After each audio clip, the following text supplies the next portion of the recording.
Hello again, everybody. Welcome to part 4 of literal equations. So it's a crazy one, isn't it? A lot of video here.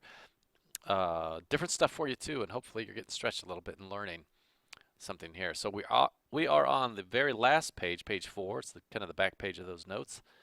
And we are going to solve this equation for x. So let's get it going. If you want to get real brave and pause the video and see if you can do it, go ahead. I'm just going to keep talking, but it'd be a nice little challenge for you. See if you can come up with like what I come up with. And I'll try to move a little bit faster here. And hopefully you're catching on by this point. So I am going to begin by identifying where the x is. It's right there. That's not a multiplication sign. We don't do x for multiplication anymore. All right, so that is r times x times t minus z. Okay, well, one thing I want to observe first of all, we kind of saw this earlier in the previous video. The coefficient in this case, the coefficient of x is r times t. It's just kind of mixed up. So you can really picture that question, rxt, it's the same thing as rt times x, where that's the coefficient. Okay, because the commutative property says I could go in any order there. So the coefficient is rt of that. So if you think of it like this, really what you have here is a two-step equation. You have something equals some number times a variable minus a number. So you ask yourself, well, how would I solve that?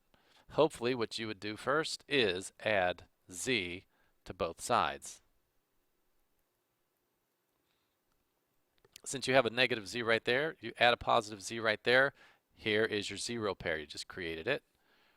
Zero out that because, again, you're trying to isolate the x. So you got to add z. Keep that thing balanced. Do one to one side as you do one to the other. Do your math. Simplify right here. Don't add y plus z together. You can't do that. And then here you have r times x times t.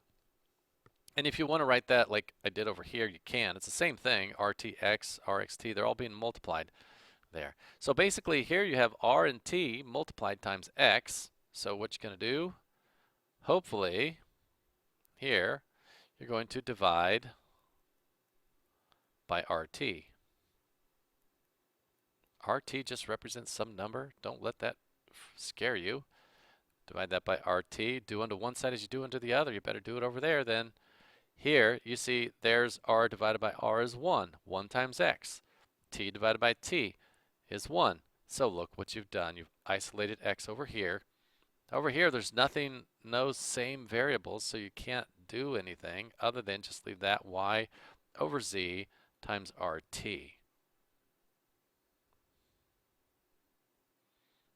And you did it. All right, were you able to do that by yourself? I hope so, because you just solved it for x. Last one, let's wrap this thing up. This was like one we saw in video 2 that had a new idea for you. If you want to give that a shot by yourself, go ahead and give that a shot. If you want to hit pause and do that, or if you just want to talk through, just please make sure you get it down before you bring it to class, our next class period right here. Solve this for x. mx plus 2nx is equal to p. All right, identify your x. Right there he is. There's the bell, and I'm just going to keep talking. Someone's getting out of lunch. There's the x right there. Okay, do you remember what we did in the last video? The distributive property backwards. All right, we're going to distribute backwards.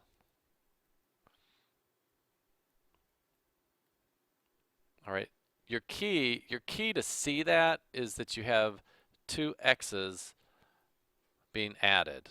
Okay, that's where you would recognize. You see that x? You see that x.